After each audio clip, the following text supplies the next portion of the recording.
Omulabi omulungi nkwebaza okubanga okyekumidde ku BTM TV. Amanya nze Muzungu David antuse ne programu yaffe emboozi ya kadongo kamu. Nga bulijjo programu eno ebeerawo buli lwa Sunday okuva ssaawa 8 okutuuka ku ssaawa 9. Tuba tutunuulira ebyo ebiri mu kisaawe kyaffe ekya kadongo kamu, ebyaliwo n'ebyo bye tusuubira okubeerawo. Kale programu eno eteekebwamu ssente aba Kikaya College School. Bakugamba nti twalayo omwana bamubangule. Balina day ne boarding kwosa ne O level, then balina vocational. Uganda wetuuse eyagala muntu nga olinayo ku mulimu gw'omu mutwe. Oba toyina mulimu gwa mutwe, Uganda y'enkya eyinza okubeerera enzibu. Kale omuzadde olw'okwagaliza omwana ebirungi, nkusaba nti omwana mutwale ku Kikaya College and Vocational School. Mwami Mubiru Charles wali okubanga akwasaganya ensonga ezo. Muntu mulamu era y'ensonga lwaki yavaayo n'asalawo ateeke ssente ze mu programu emboozi ya kadongo kamu wano ku BTM TV. Ate ebiseera ebisinga kyandibadde nga kirungi singa tutambula n'abeewaffe. Kati omuntu oyo wavaayo ng'alaze nti ayagala ekintu kino, lwaki gwe tolaga nti oyagala. Oluyimba lwe tuvaamu, tutandise n'oluyimba bulijjo kaadi okuva ew'omugenzi Fielder Namuddu omuzira nkima. Omukyalo oyo yatugendako emabega mu mwaka gwa 2016 mwezi gwa Desemba. Ennaku z'omwezi zaali nga 10, twamuziika nga 12 Desemba wali Nakisunga ku luguudo lw'Enkokonjeru. Mukyala ekisaawe ky'okuyimba kino yakiyingira emabega awo mu mwaka gwa 1973. Yali ava mu Nankasa, yali nga azina mazina amaganda mu lubiri, yatwalibwayo sengaawe. Then Matiya Kakumirizi n'amuleeta ne basookerako mu Mbuya General Quarters Band. Eyo tujjukira nti mu Mbuya General Quarters Band yaliyo abayimbi ba kadongo kamu ab'enjawulo okugeza nga Matiya Kakumirizi, n'abeerayo n'oyo Fielder Namuddu. Then omugenzi Fielder Gwokyalya Sonko eyakuyimbira Wambuza oba olupapula si mupiira, kwosa ne muganda we omugenzi Charles Sonko eyakuyimbira oluyimba n'awuliranga navyo gwe yagenda naddamu.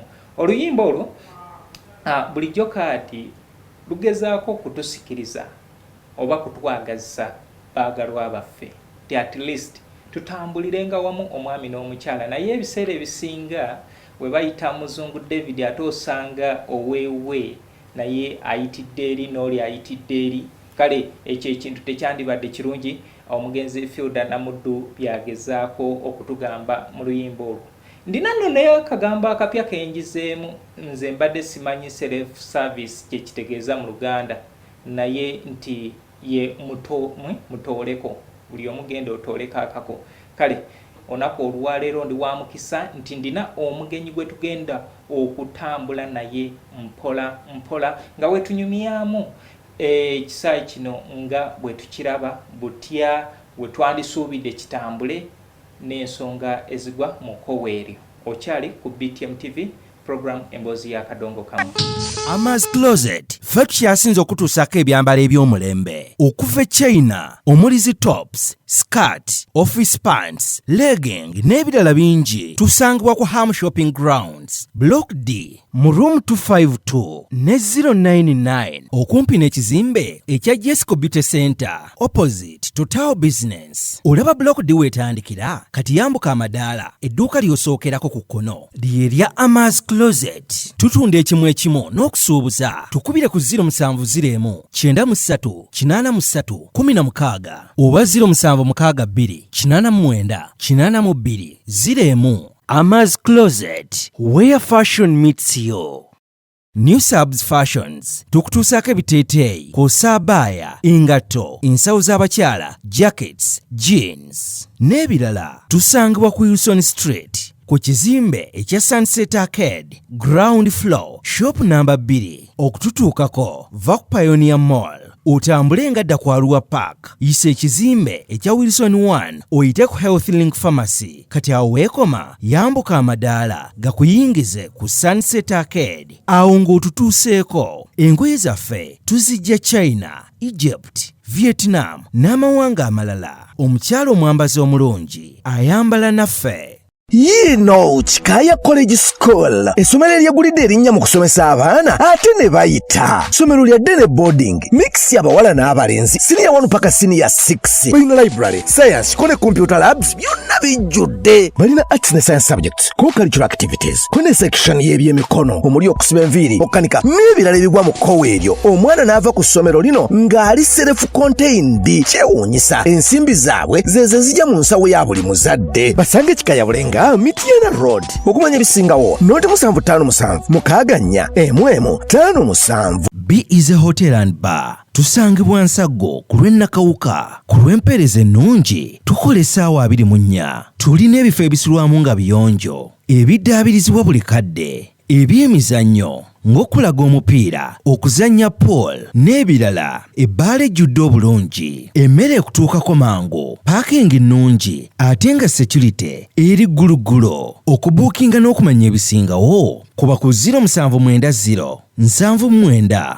12 04 oba 058 98 77 34. You are not easy when you are not at B is a hotel and bar. Come and experience the ultimate in comfort, entertainment and security with B is a hotel and bar. Nsago Nakauka Road.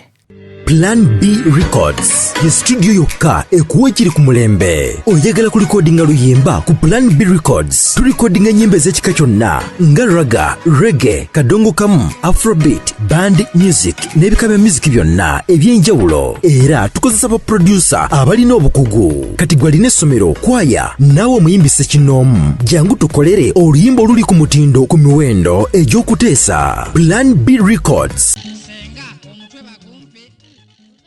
Oluyimba lwe tuvaamu luyitibwa Nalukwago 1994. Oyo Edward Mubiru kaliggweramu eyo. Obudde obwo yali mu kibiina kya Luzira Portbell.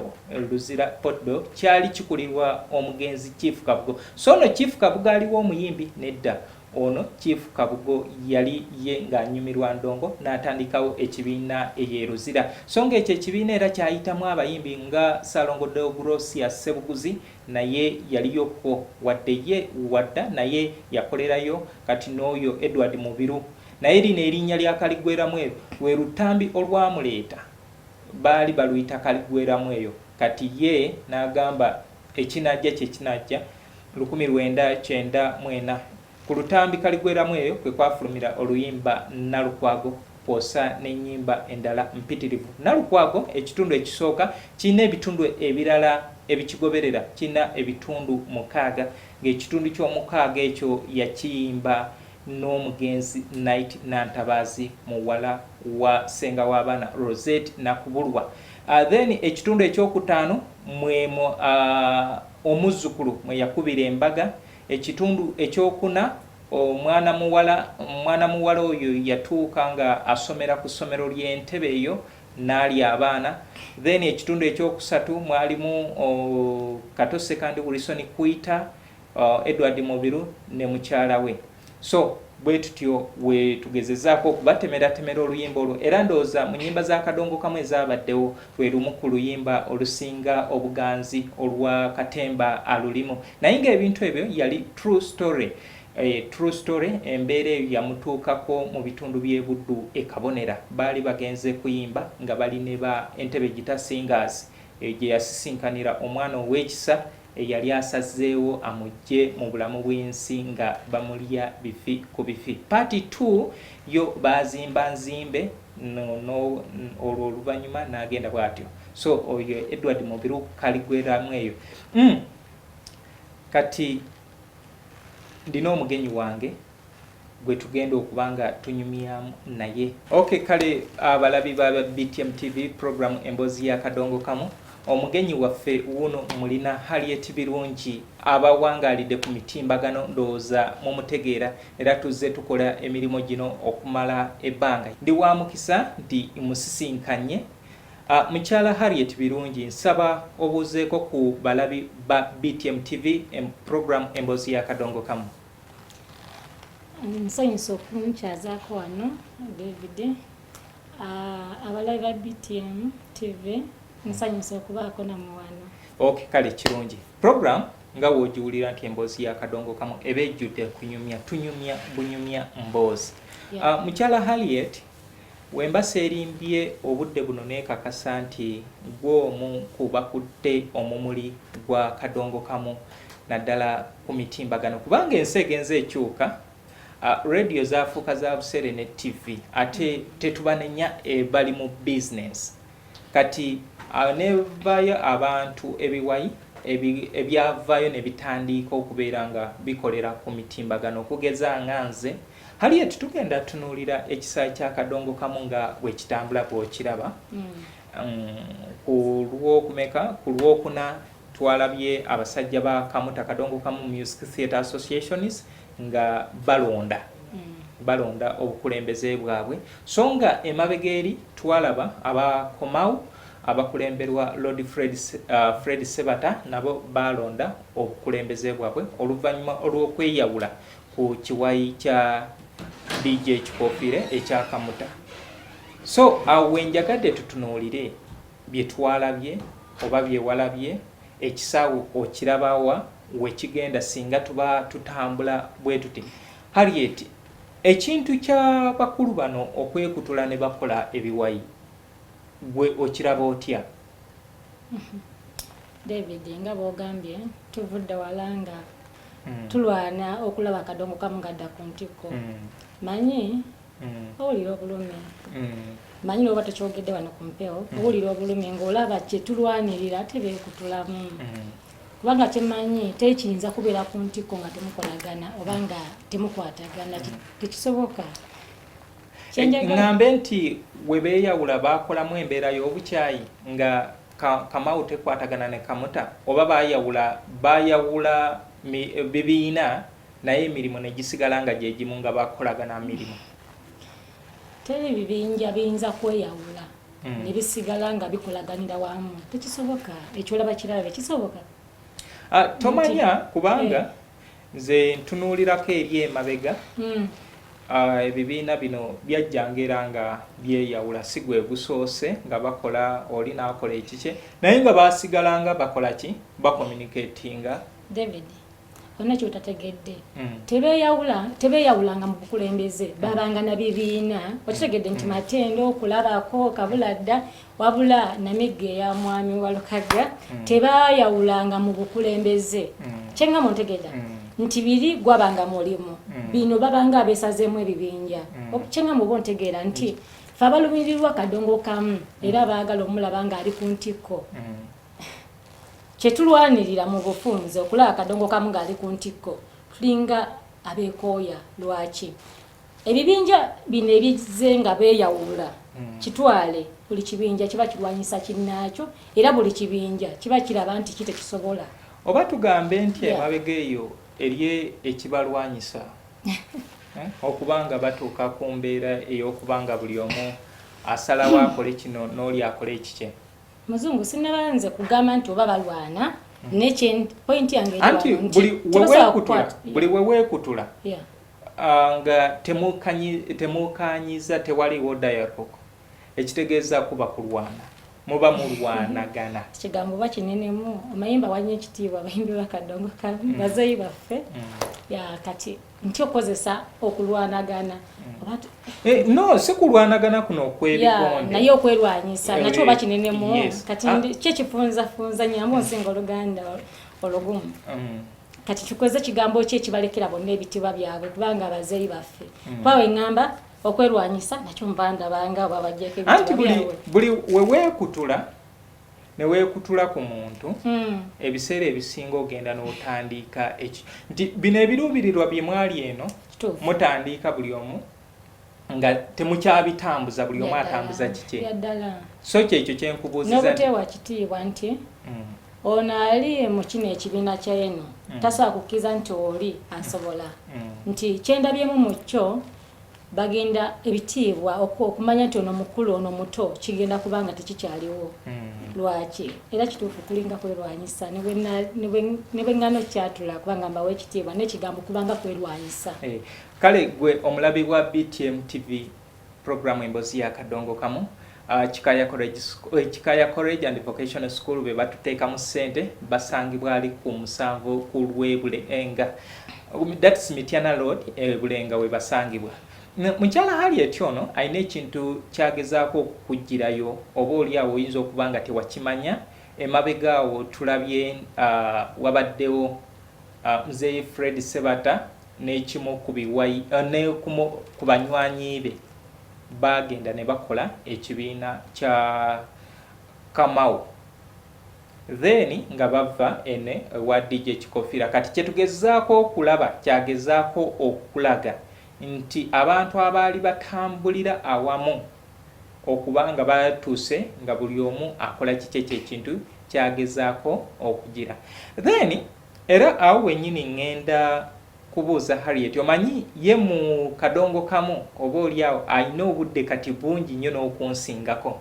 Harriet, era ekintu kino kitulekawa kubanga tulaba nti era emabegaawo okwekutula mu kadongo kamu kuyitiridde. Nawulirako nti waliwo ekibiina ekitwala abayimbi abaweereza ba kadongo kamu ekya kadongo kamu Presenters Association. Then nti ate ne wakolebwawo ekibiina ekirala era nga nabo beekutula mu kiri ne bakola ekibiina ekimanyiddwa nga Kajita ekulirwa Salongose wa Kiryanga. Ki ekireetedde kadongo kamu okubanga enkya n'eggulo twekutula kubanga ndowooza abawagizi be batanamanya nti nabo balina okwekutula? Omanyi muzongo ebimu mba ntya n'okubyogerako nga ngamba obamba nti oboola nendowooza katukyogere nabo bakiwulire gye bali. Ekituufu ntya n'okukibagamba nga mbasisenkanye amazima gali nti obuteeyagaliza bungi mu kadongo kamu. Siganyi n'emirimu emirala obuteeyagaliza bubeerawo naye oba ofundako bali baba balwanirira kapito waabwe bizinesi zaabwe ekyo kitegeerekeka naye kino kitone nti be baleetedde bennyini okugamba nti kadongo kamu ku TV babawo obudde butono babawa Sunday yokka naye nga nabo beerabidde nti n'okwerwanyisa beerwanyisa bennyini mumba temweyagadde naye genda obaagala abalala. Ekituufu kiri nti okweyagaliza kutono. Kati mukyala Harriet, osuubira okweyawula kw'ebiwayi bino kati biri bina mu kadongo kamu birekawa kadongo kamu kubanga kye nategeerako nti buli kiwayi waliwo ebiwayi biri bina ebyaba presenter bibiri n'ebyabayimbi bibiri era nga buli ekiwayi kya presenter ekimu kirina ekiwayi ky'abayimbi kye kirina.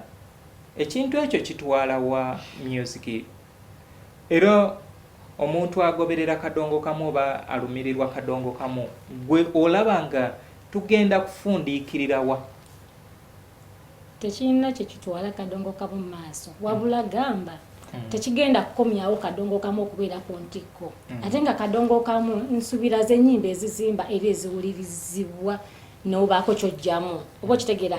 Naye kyeŋŋamba muzongo nti tebirina kye bitwala kadongo kamu okuleka kadongo kamu okusigala wansi era batuuse otuvunaana mbwe ennyimba z'abamwami Kafeero bamwami Sebata abedda beze tusinga okupromotinga naye ng'ekizibu ekireeteddwa bo bennyini beekuba eno wansi. Kati muyimbi kyowa kadongo kamu omupya n'avaayo ensi emulabe nga bw'okyogedde ti bapulezenta ba kadongo kamu beeyawula. Buli kibiina kirina abayimbi baakyo. Kitegeeza atali muyimbi waakyo tajja mukuba ku TV si bwe kiri. Kitegeeza nti mu kyo mu ndaba yange nga Harriet ayagala kadongo kamu era alumirwa kadongo kamu abeere ku ntikko oba obukyayi bwe bataabwejjeemu n'obuteewa kitiibwa bennyini be bali mu kuba kadongo kamu. So ebigambo ebyo bya mukyala Harriet abantu bano yendooza mu bufunza abagamba nti mulina okuba nga mwetereeza mukolere abawagizi bammwe okusinga okukulembeza ebiruubirirwa byammwe. Kale tugendagendako mu bulango bw'abakama baffe ate we tukomawo tuddemu twongereze okwo.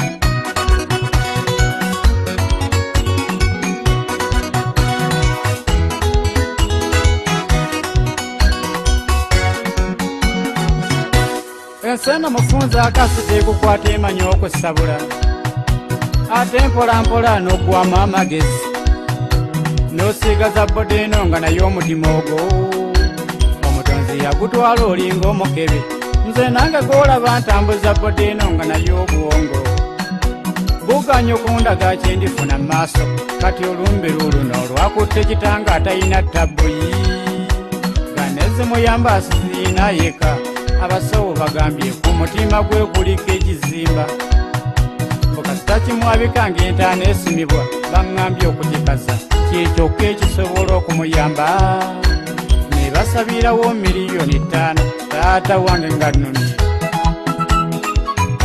mukasa yambako mpola siringisi bwe ndifuna ndikuddiza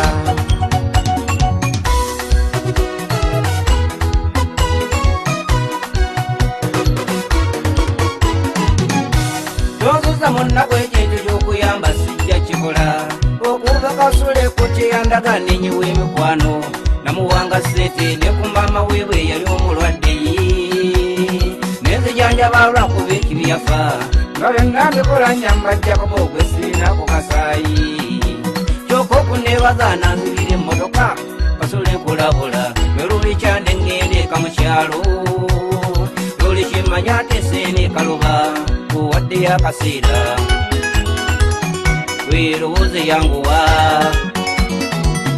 sagadde kukikola nga simaze kulabula nawe muyomba tambula nze sijja kukujuna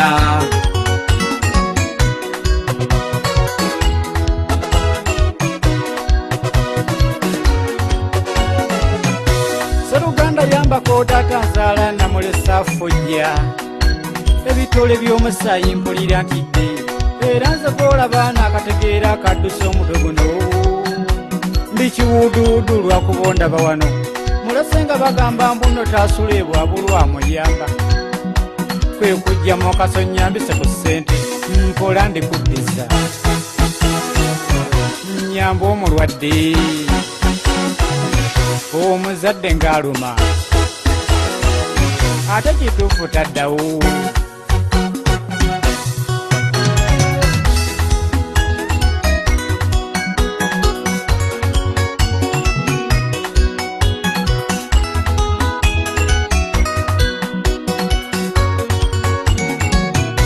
bantu betuyamba be batusobya enyiwa emikwano bantu betuyamba muli bazibu nnyo mulina ebitima kubono kasule yali muntu wange ngeri ensimbiyo baba batalina muteeka mu sente nali mmaliridde era gye bujjako batusala omukagugu naye pulani yange gye nnina mutima nasalawo nze kunziba muntu gwe nkutaddemu ensimbi endala bw'otannoonya ebiriddako oliraba gy'otudde mpawulira muntu gwe neŋŋaana okukunoonya weeyita mugezi nze n'ombala mbasiru omulamu tabula kabugedde ndi muzika nkwambadde tuli kimanya ate seene kaluba naawe muyumba tambula nesijja kukujuna ebyokuyamba byakoma nesijja kukujuna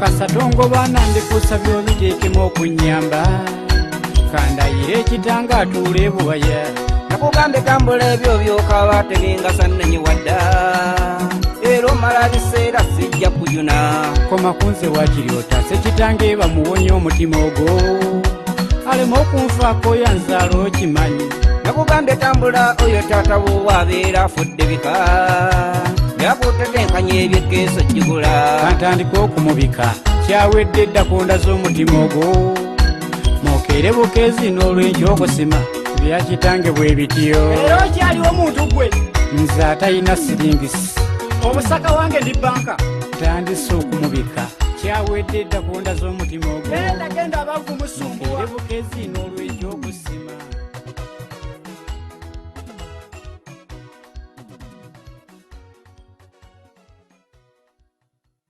Okay, oluyimba luyitibwa Ensi Mufunza okuva ewa Muyomba Lawrence.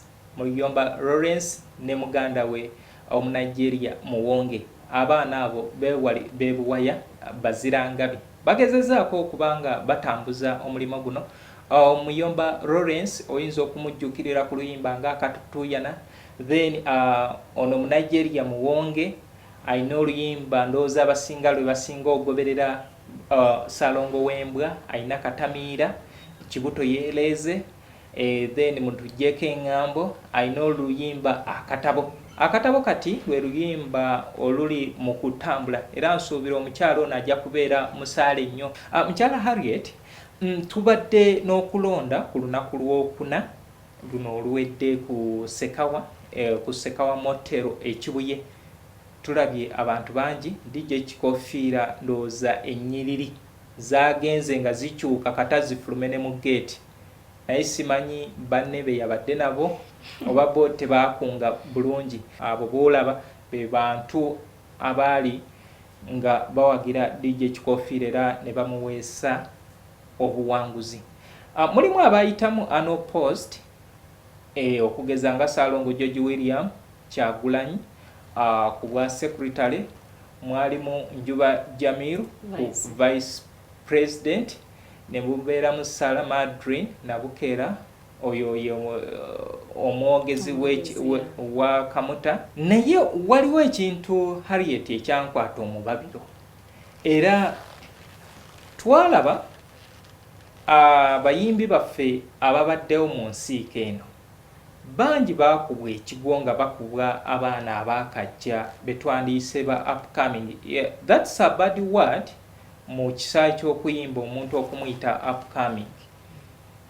Ekyandibadde muyimbi mupya kubanga abantu abo kirina engeri gye kityoboolamu omusajja omusanga yeetuukidde mu myaka egy'obukoowu naye abadde atoba omuyite upcoming.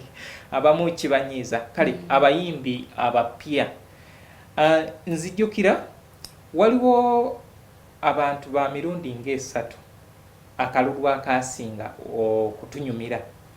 Waliwo mwana muwala Mirembe Agnes gwe bayita Agpiece, yeesimbawo n'omukyala Grace Jennifer Nabwami birungi gwe baakazaako erinnya lya Jack, oluyimba olwamuleeta mu kisaayi ky'okuyimba. Jack Nabwami aluddewo mu kisaayi kino eky'okuyimba yajja 1996 ng'ali mu Peking Festac eya Kasajja and Sons Emporium. Yajja ne Kizito Zaavuga ku lutambi muyamba abalwadde, ye kwe yateeka oluyimba olwo lwa Jack. Aze akola projects nnyingi okutuusa n'olunaku olwaleero. Kati 96 n'okutuusa kati ndowooza tuba tukunuukiriza emyaka 30 ng'ali mu kisaayi ky'okuyimba. Kati ono Mirembe Peace yajja mu COVID mu 2020. Wajja mu kisaayi ky'okuyimba. Weewaawo yayimbako gye yayimba eyo mu Busoga ne James Musobya nga abaakinga. Naye we tukiyita music azze mu 2020 ndowooza gibeera emyaka 3 akubye Jack Nabwami ekigo. Ekintu ekyo okyogerako otya? Ekituufu kinakuwaza kisonyi oba nkiyita kusonyiwaza kunakuwaza naye kiraga nti okulwawo ennyo ng'oyimba. Okulwawo ennyo ng'oyimba si bwe bukulembeze oba wema nkyogera nti engeri akalulu kano kabadde kakusimba mu mugongo. So kuba wayimba dda mukyala Jack akoze bingi mu kadongo kamu ate wampisa tekibuusibwa maaso ekyo. Naye akalulu kano David wabaddeyo kimanyi? Nabaddeyo. Nafunye omukisa nabadde mu kubawala obululu. Kabadde ka mugongo. Ayinza okuba oba tiyakuyega bulungi abantu. Omanyi ngenda ningamba oba nakyogerako mwennyini ne mbagamba nti si buli gwe balonda oba yabasinga obusobozi mu ekyo kye bamulondeddemu. Ekyo era nakibagamba nti gwe balonze tolowooza nti gwasinga. Oba oli awo olina terminologies ze wakozesezza n'ekirala abantu bano okubanga bakuteekamu obwesige. Omukyalo oyo Peace oba omuwala omuto oyo yakajja naye azina amaanyi. Yazina amaanyi. Amaanyi ga Peace galiwa okusinga kujja Kanabwa? Leka sijaga bantu asinga otegeeza kuba yalondeddwa okuwangula maanyi muki. Ffe tuli wano tuli mu kalulu ebya music tubitadde eri. Kubanga tetumanyi abamulonze basinzidde ku kubanga mu bya music Jack Nabwa omukyalo yali wala linnya Lizito naye yazze n'amaanyi nti kyentegeeza nti yakajja ne yerwanyeeko omunjagala nnyo omuntu eyerwanako Peace yerwanyeeko ali nnyo mu bantu okitegeera nti abantu abo badde balonda okusinziira ani abalimu oba okitegeera nti kati ekyo kyayogedde ndowooza bagamba abuulirawo omugezi ne bw'atamalaayo gwe atayiseemu ekisanja kya myaka 3 saba weerwaneko ate naawe omulundi oguddako obeerenga mwoli mu bantu. Okulonda kuno kwakubiriziddwa Chief Abdul Kabugo Kakadde yabadde ssentebe w'ebyokulonda. Nzijjukira ku mmeeza eyo kwabaddeko nga bw'olabaawo Chief Kabugo ng'alangirira DJ Kikofiira ku buwanguzi n'abamu ku balala. Kwabaddeko Professor Hannington Manyi Sensuwa omwami oyo mukugu nnyo mu kisaawe ky'okuyimba kino naddala ffene waffe mu kadongo kamu oyo yaleeta sologita mu kisaawe ky'okuyimba mu 1980 mu luyimba Samu wange baali Kericho mu CMS Studios eya Chandalana era eyo gyafunira erinnya lya Professor sirya kumuwaayiriza oba kumuyeeyereza naye ekitiibwa ekyo kyamuweebwa ng'akubye solo gita mu luyimba olwo Abanakenya najjukira Kericho gye bakwatiranga ennyimba nga amawanga ga East Africa abayimbi ab'enjawulo bakungaanira awo ne beewuunya omwana omuto kye yali akola. Kale yabaddewo nalengeddewo Ssaalongo Abduzi Wambaza Mulindwa yali nanyini kuteesa gita singers ne Silver Performers era omwami oyo yali musaale nnyo mu kukwata ku Ssaalongo Haman Semakula basudde. Kale then omulala gwe nalabyeko kwabaddeko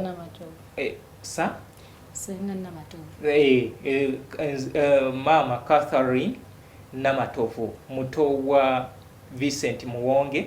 Omukyala oyo ndowooza mwe abalaba olutambi Essalambwa ye mukyala eyafumba Essalambwa then yafumba oluwombo ne luvaamu Essalambwa then abanyumirwa oluyimba mukyala Naggujja ye yali omukyala omuto. Endongo eno yagitandikiramu Entebbe Gita Singers agitambuzizza mu bibiina ebyenjawulo. Kale yali omu ku abo abaali mu kukubiriza akalulu. Kale waliwo seeti endala eyanyumira mu kalulu ako Ssaalongo Emmanuel Sekidde endongo agiyingira mu 1986 ali mu 86 wajja kubanga kyenzijjukira nti basookako aba Entebbe Gita Singers basooka kufuna Emmanuel Sekidde leero then enkya ekalububbu ne bafuna Ssaalongo Haman Semakula basudde era we batyo ne bavaayo nabo ne bajja awo mu nnyendo. Ssaalongo Emmanuel Sekidde bamuleka awo nga bamubbyeko endongo yanoonya ndongo ye basudde najja n'aba Entebbe Gita Singers bwatyo ne bamuweereza nga waliwo embeera eyaliwo ne bamuweereza mu kuteesa ewa Abduzi Wambaza Mulindwa abeere nga amwongeramu ku birungo then mukulu Moses Katende mu 87 ejamujja okumutwala mu kibiina kye mu kibiina kyabwe ekyalukwata Gita Singers. Kale musajja endongo eno agibaddemu okumala emyaka era siyinza kulimba enkoba za gita mmeka zaakutudde nga akuba bass naye okusinga wa rhythm ne keyboard ye Ssaalongo Emmanuel Sekidde. Kati n'abeera n'omwana gwe yavuganya naye ngenda muyita mwana Sango Dalausi abayinza omutegeera simanyi oba bangi era ndowooza wenjogera naye nga yali nnyo mu mwagala era naye mukubi mulungi wa endonge eya ni kumwami Mamuli Katumba ngajja yaliwo nnyo naye nga taata wa Sango Dalaus yatendeka Pastor Igendongo. Tata wa Sango Dalaus yayamba Elia Kibuuka Segane okuyiga endongo era y'omu kubakwata ku Charles Kayinga tata wa Kafeero Junior. Naye nkulaga nti endongo yakola ki? Yava waka Elie Mawogola. Endongo ya Musaayi. Kati kubeera jita. Omutegeera. Yes. Kati bazze basinkanye Saalongo Emmanuel Sekitte babinsanya. Sinza kujjukira bulungi Bululu Emmanuel Sekitte bwe yafunye naye ono bona yabutute. Ki kyeyongera nti abaana abapya oba abato mu kisaawe baalisiza akakanja abayimbi ababaddewo, abantu ababaddewo. Era nga bwe nakyogeddeko basinzidde nnyo ani abalimu. Ani abalimu? Ani abeewa. Okay. Kimanyi ku basinzidde nga balonda. Ani abalimu ani abeewa ennyo. Kale tukyali mu program Emboozi ya Kadongo Kamu TV oli ku BTM. Nze Muzungu David Kikaya College and Vocational School beba tuteekamu omusimbi okubanga tuli ku mpewo kuno okubanga tukola ebintu bino. Onaku olwaleero mpise ne mwana muwala Birungi Harriet akayise twakazeemu ako baakazeemu akalulu ako kabaddemu abantu bangi ka byansimbi treasurer Dr. Buwembo Abbas Hajigonyoma nga abinsanya n'omusumba Mamuli Katumba. Mamuli Katumba ekisaawe kino eky'okuyimba akibaddemu okumala akaseera viira ddala nze ntandika omutegeera mu myaka gy'ekyenda naye ng'ojja mujjukira mu kibiina nga Mukisa Gita Singers ekya omugenzi Saalongo Fred Kiwanuka n'omukyala Zaituni Nambawa. Era abagoberera endongo eno mu myaka gy'ekyenda awo nga giggwako ng'ekibiina ekyo Kiwanuka agenza agonderera Mamuli Katumba ye yali ayimba ennyimba za Fred Kiwanuka era nga abamu balowooza yiye. Kyensinga okwagala ku Mamuli Katumba nti mu basajja abakasuka eddoboozi Katonda yamuweesa gumu. Atambudde okuva mu myaka gy'ekyenda kati najja n'abinsanya noono Hajigonyoma atandise mu 2016. Abayimbi ab'amaanyi nga Mamuli Katumba kye balowooza nti bw'oba w'amaanyi mu kuyimba neeno mu bayimbi banno oba muganzi ekizibu ekiriwo si bawagizi be balonze era singa bawagizi mukulu Mamuli yali wangudde naye okuba abalonze be bayimbi banne kekali kenagambye nti basinze kutunuulira abalimu si busobozi nze akalulu we bamaze okaddamu kabadde katya kubanga ke kasembyeyo kabadde katya wabaddemu okukyuka oba kayongedde ku watheninga. Akalulu ako bakasembezaayo amaanyi ne gakendedde mu lwansonga ke kasembyeyo nga bamu bagenzegenze kubanga we tubadde tubala omwami Buwembo yafunye ku luno yafunye abantu 99 mukulu Mamuli nafuna abantu 19 nti bodo naye nga mu kusooka byabadde bitya kyabadde kikanti layini ya mwami Buwembo yabadde yenkana ne ya chairman president Kikofira nga yonna yenkana obo mukokubiri Mamuli Katumba yaze ku line babaganye yasigadde eringa birabira muka TV babaganye naye kirungi bamuteese kakiko k'abakulu. Tubadde n'oluyimba entumbwe y'omugoowa. Oluyimba olwo wemba seerabidde kwaliko entumbwe y'omugoowa, kwaliko oluyimba lwa Betty Nabuli ekintu kyajja, yali ayimba ku siriimu, n'ayimba oluyimba kwaliko Mukama Saasira era nga yeekokola Mukama Katonda kye yakola abantu okuleeta ekirwadde kya siriimu nga we kiyita we azaala walina okola ki walina okolera emirimu gye. Then kwaliko oluganda kuteesa era lwa Francis Bukenya kati ne part 2 ey'oluyimba entumbwe y'omugoowa lwe bayita ebbugumu mu bufumbo kubanga omugoowa we yatuuka mu bufumbo ate munnaye yafuuka ensonga Francis Bukenya n'amulemerera. Harriet yazo okusiza oluyimba olwo ng'ayita ku mukutu gwe ogwa TikTok ngenda bagambako last week nti Mbazira Tone yazo okusa oluyimba Birinonyo Bakamasu Kankute akaliga ka Simon. Harriet, ekirowoozo kijjawa waloota buloosi waliwo yalukuweereza kyajja kitya okwata oluyimba Entumbwe y'Omugowa oluteekeyo ku mukutu ng'osaze akatundu k'oluddica mu bitundu byonna kubanga oluddica olwo lujja mu ddakiika nga yakuna kyava ku ki?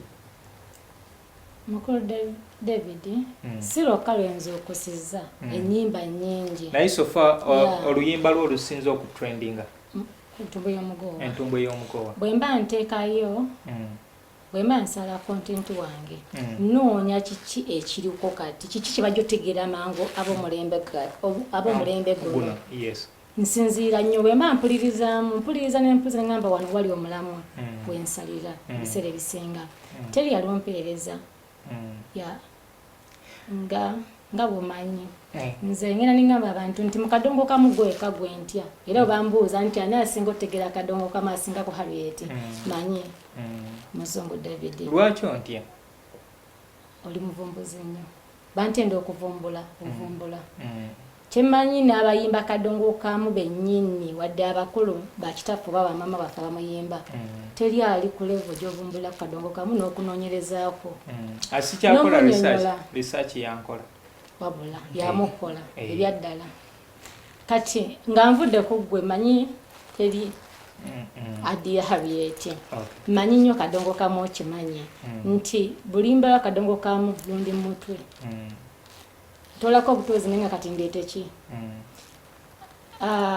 bwe nasiriikirira nengamba luno oluyimba nga manyi nti omwami yafa omwami Bukenya nenga senga waali nengamba luno oluyimba lugenda gattako senga we baluyimbira ebiseera ebyedda terwategeerekeka nnyo kati nengamba lwe lulimi lutaliiwo bayimba mu Luganda mu Luzungu nemanya kiki ekitaliiwo nengamba oluyimba oluva gye luva ebigambo biva gye biva ng'obizza eno tekiriiwo kintu kya kuba kipya me TikTok baagala ekintu ekipya nenteekayo ekintu ekyo si TikTok ensi yonna kati bwete bwetambula kwebaza mukama wange David Muzungu kwebale kunkyaza nebaza n'aba BTM TV otukyaza wano n'okwebaza abawagizi ba Harriet Birungi ab'oku TikTok mikwano mwebale kwagala Harriet Birungi mwebale kunjagala ate mwebale kwagala kadongo kamu nti abali banafuya kadongo kamu bakkiriza nti kadongo kamu w'amaanyi sembayo nga ngamba nti buli muyimbi wa kadongo kamu abamugezi nawagira kadongo kamu abamugezi God first.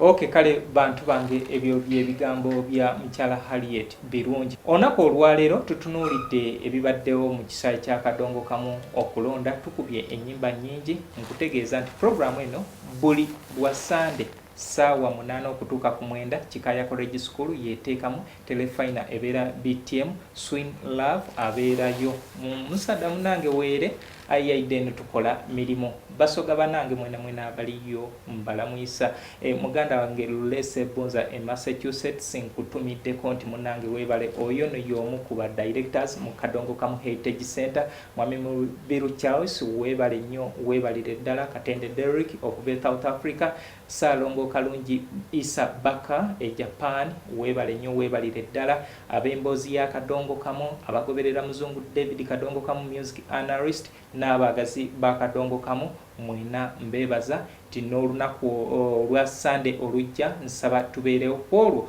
ngenda baleetera emboozi ya Betty Nawulya Sansabula mwennyini ayogere ku entumbwe y'omugowa oba oliawo n'ebirala ebinaabeera mu wiiki gye tugenda okutandika kale musule bulungi.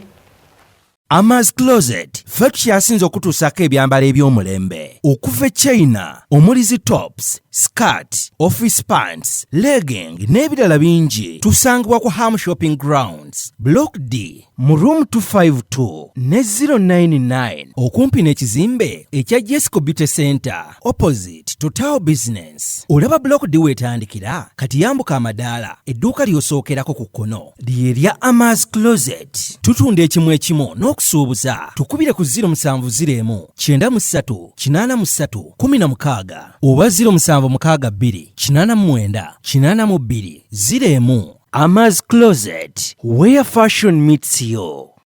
New Subs Fashions tukutuusaako ebiteeteeyi kw'ossa abaya, engatto, ensawo z'abakyala, jackets, jeans n'ebirala. Tusangibwa ku Wilson Street ku kizimbe ekya Sunset Arcade ground floor shop number 2. Okututuukako va ku Pioneer Mall otambule nga dda ku Arua Park, yisa ekizimbe ekya Wilson 1 oyite ku Health Link Pharmacy. Kati awo weekoma yambuka amadaala gakuyingize ku Sunset Arcade. Awo ng'otutuuseeko. Engoye zaffe tuzijja China, Egypt, Vietnam n'amawanga amalala. Omukyala omwambazi omulungi ayambala naffe.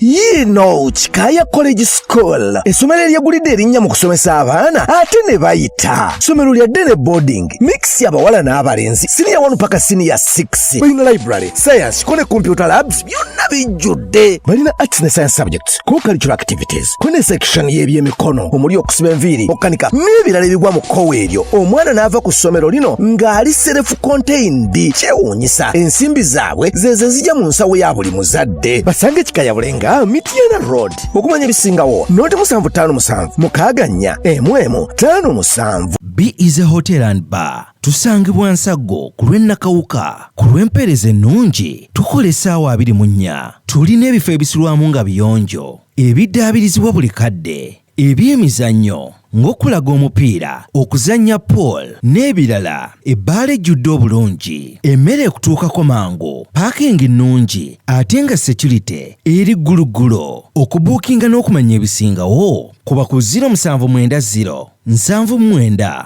12 04 oba 058 98 77 34. You are not easy when you are not at B is a hotel and bar. Come and experience the ultimate in comfort, entertainment and security with B is a hotel and bar. Nsago Nakauka Road. Plan B Records ye studio yokka ekuwa ekiri ku mulembe. Oyagala ku recordinga luyimba ku Plan B Records. Tu recordinga nyimbe z'ekika kyonna nga raga, reggae, kadongo kamu, afrobeat, band music n'ebika bya music byonna eby'enjawulo. Era tukozesa ba producer abalina obukugu. Kati gwalina essomero, kwaya, naawe omuyimbise kinoomu. Jangu tukolere oluyimba oluli ku mutindo ku miwendo egy'okuteesa. Plan B Records.